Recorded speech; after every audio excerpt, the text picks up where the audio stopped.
पिछले हफ्ते महाराष्ट्र के सांगली से एक दिल दहला देने वाली खबर आई थी। खबर ये कि दो भाइयों के एक परिवार के कुल 9 लोगों ने खुदकुशी कर ली है। मगर अब इस कहानी में एक सनसनीखेज ट्विस्ट आ गया है। सांगली पुलिस के मुताबिक मामला खुदकुशी का नहीं बल्कि कत्लेआम का है। दरअसल 2 तांत्रिकों ने गड़े खजाने के नाम पर पूरे परिवार को जहर देकर मार डाला। पर सवाल यह है कि तांत्रिकों ने ऐसा क्यों किया। तो पेश है वारदात में इस कत्लेआम की पूरी कहानी।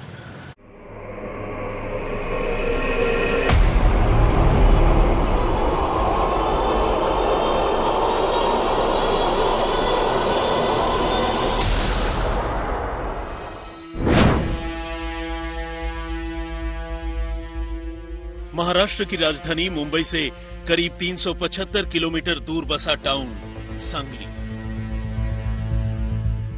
और ये है सांगली जिले का गांव महसल।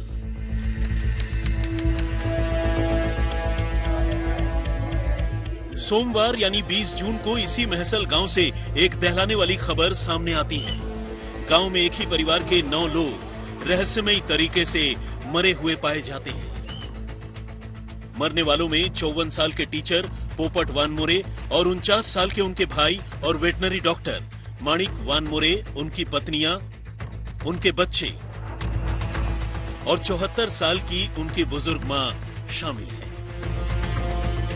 मामला कर्ज के चलते सामूहिक खुदकुशी का बताया जाता है। कहा जाता है कि लोगों से लिए गए लाखों रुपए का कर्ज नहीं चुका पाने की वजह से इस परिवार ने एक साथ जहर पीकर जान दे दी। और तो और खुदकुशी के लिए पूरे परिवार को उकसाने के जुर्म में सांगली पुलिस 19 लोगों को गिरफ्तार भी कर लेती है।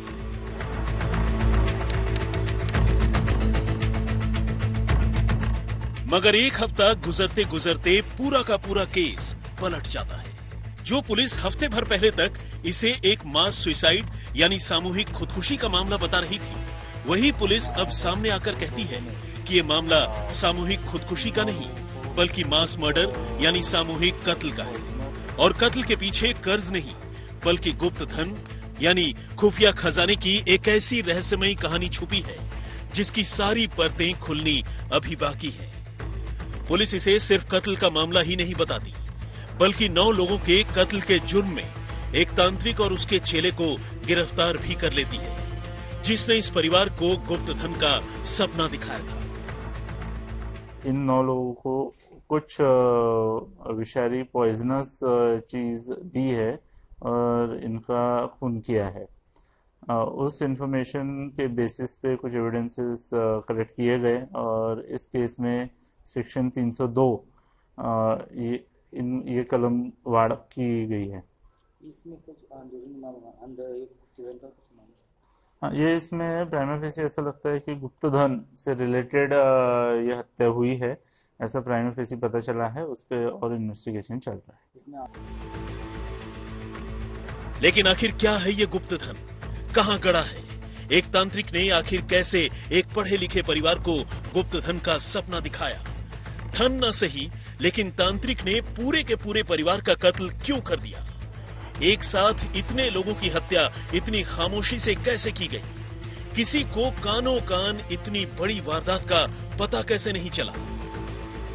पुलिस ने पहले इसे खुदकुशी का मामला क्यों बताया और अब पुलिस इसे कत्ल का केस क्यों बता रही है?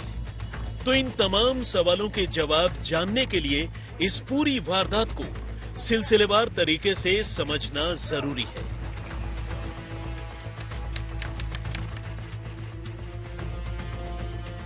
महसल गांव में 2 वानमोरे भाई अपने अपने परिवार के साथ 2 अलग अलग मकानों में रहते थे। दोनों भाइयों के घरों के बीच फासला करीब 1.5 किलोमीटर का है। वानमोरे परिवार के लोग इसी गांव के रहने वाले एक परिवार से रोज दूध खरीदते थे और ये दूध लेने वानमोरे परिवार का कोई न कोई रोज सुबह उनके घर जाया करता था। लेकिन सोमवार की सुबह को न तो कोई दूध लेने गया और न ही घर का दरवाजा ही खुला। यहाँ तक कि वानमोरे परिवार के सारे लोगों का मोबाइल फोन भी या तो स्विच ऑफ आ रहा था या फिर अनआंसर्ड रह रहा था। ऐसे में गांव की एक लड़की दूध पहुंचाने पोपट वानमोरे के घर पहुंची, लेकिन वहां का मंजर देखकर वो कांप उठी। इस घर में रहने वाले सारे लोग मुर्दा पड़े थे। 54 साल के पोपट यलप्पा वानमोरे, 48 साल की उनकी पत्नी संगीता पोपट वानमोरे और 30 साल की उनकी बेटी अर्चना पोपट वानमोरे। एक साथ एक ही परिवार के 3 लोगों के मौत की खबर जंगल में आग की तरह फैल गई। चूंकि इसी गांव में पोपट वानमोरे के छोटे भाई डॉक्टर माणिक वानमोरे भी अपने परिवार के साथ रहते थे, गांव के लोग फौरन उनके घर पहुंचे ताकि उन्हें इस हादसे की खबर दी जाए। लेकिन यहाँ एक और झकझोरने वाली सच्चाई गांव वालों का इंतजार कर रही थी। ठीक पोपट वानमोरे के परिवार की तरह ही यहाँ भी डॉक्टर माणिक वानमोरे समेत उनके परिवार के सभी 6 लोग मुर्दा पड़े थे। 45 साल की उनकी बीवी रेखा वानमोरे, 28 साल का उनका भतीजा शुभम वानमोरे, उनकी 28 साल की बेटी अनीता माणिक वानमोरे, 15 साल का बेटा आदित्य वानमोरे और उनकी 72 साल की बुजुर्ग माँ अक्का ताई वानमोरे घर में जहां तहां मुर्दा पड़े थे। तुमच्या कधी लक्षात आलं ही घटना घडलेली? हे आम्हाला सकाळी लक्षात आलं. हां आमची शेजारीच होती ते. हां चांगले होते ते शेजारी म्हणजे. काय काम करायचे? डॉक्टर होते. अच्छा, किती फॅमिली होती त्यांची? 2 फॅमिली होती, त्यांचे भाऊ एक आणि ते एक. हां आणि मेंबर्स किती? 9 मेंबर्स होते. हां इथं 6 मेंबर होते. आणि त्या घरात 3. मग तिकडचे लोक गेलेले, इथले गेलेले एकदमच सगळ्यांनी केली सुसाईड, कसं कळलं कसं तुम्हाला? ते आता आम्हाला पण काय माहित नाही, फक्त आम्हाला सकाळी माहित झालं. हां असं झाली. त्याच्या तिकडचे कुठले भावकीतले लोक आलेले का? पहिल्यांदा पण बघितलं ते आपल्याला काय नाही. त्यांचं कोणतरी चलत भाऊ काय तेच होईल. अच्छा, त्यानंतर तुम्ही सगळे बाहेर जाऊन बघून आलात त्यांना? एकही दिला आवाज आला नाही. नाही 9 लोगों की मौत हुई है, ऐसा अभी तक निष्पन्न हुआ है। इसमें एक घर में 6 लोग और दूसरे घर में 3 लोग, ऐसे 9 लोगों की मौत हुई है। इसमें 5 महिलाएं हैं और 4 पुरुष है। प्राइमा फेसी कोई रेजिस्टेंस मार्क या कोई फोर्स्ड एंट्री या कुछ लूट मार इस तरह का कोई एविडेंस नहीं मिला है। प्राइमा फेसी एक सुसाइड है ऐसा लग रहा है। इसको हम हमारे साइंटिफिक एविडेंस के साथ में कोलैबोरेट करें। चूंकि लाशों के आसपास कहीं भी कोई खून खराबे या हमले के निशान नहीं थे, पहले ही नजर में मामला मास सुसाइड का लग रहा था। आनन फानन में सांगली पुलिस को खबर दी गई। एक साथ 9 लोगों की मौत की खबर सुनकर पुलिस भी सिर पर पांव रखकर मौका वारदात की तरफ दौड़ी। दोनों घरों का मुआयना किया गया, लाशों की बारीकी से जांच की गई और फिर एक एक कर उन्हें पोस्टमार्टम के लिए भिजवा दिया गया।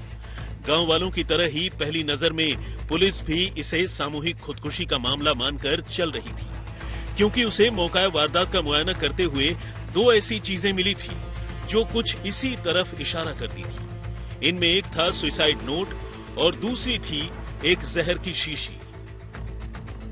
इस सुसाइड नोट में कई लोगों के नाम लिखे थे जिनसे वानमोरे बंधुओं ने लाखों रुपए उधार ले रखे थे, और ऐसे में ये शक हो रहा था कि शायद इन्हीं लोगों ने अपने रुपए वापस लेने के लिए वानमोरे बंधुओं पर कुछ ऐसा दबाव बनाया कि उन्होंने पूरे परिवार के साथ जान देने का फैसला कर लिया। एक जो मृतदेह है उनके पॉकेट में एक सुसाइड नोट मिली है। उस सुसाइड नोट के जो कंटेंट्स हैं वो कंटेंट्स के हिसाब से इन्वेस्टिगेशन शुरू है, और इस घटना के पीछे क्या रीज़न हो सकता है वो रीज़न आइडेंटिफाई करने का काम पुलिस कर रही है। आर्थिक इसके लिए जो भी कारण अभी देखते हैं, उसमें बहुत से रीजंस हैं। ऐसा कुछ कभी मालूम नहीं पड़ा कि ये ऐसा गलत काम करके कोई जाएगा। सुबह रात को कभी भी किसी भी टाइम विजिट के लिए डॉक्टर निकल जाते थे। तो ये अंधविश्वास की जो बात थी कि उनको गुप्तधन, ये बात तो ऐसे है, डॉक्टर साहब ऐसा कुछ करेंगे ऐसा मुझे अभी तक महसूस नहीं हो रहा। वो अंधश्रद्धा को इतना ये जाएंगे। उनको कर्ज था, इसके बारे में कभी? हाँ, इसके बारे में हमारा एक बैल चेक करने के लिए 3-4 महीने पहले आए थे, तब बोला था कि मेरे घर के ऊपर थोड़ा सा पतसंस्थे का कर्ज है। तो पतसंस्थे का कर्जा इसलिए मैं बोला हाँ सबको होता है कर्जा, 2 लाख 4 लाख होएगा वो डॉक्टर साहब 1 साल में वो नील कर देंगे। इतनी ही बातचीत कर्ज के बारे में हुई थी। वो क्या अमाउंट नहीं बोले, किसी का नाम नहीं बोले, खाजगी लिया होगा तो वो भी नहीं बोले।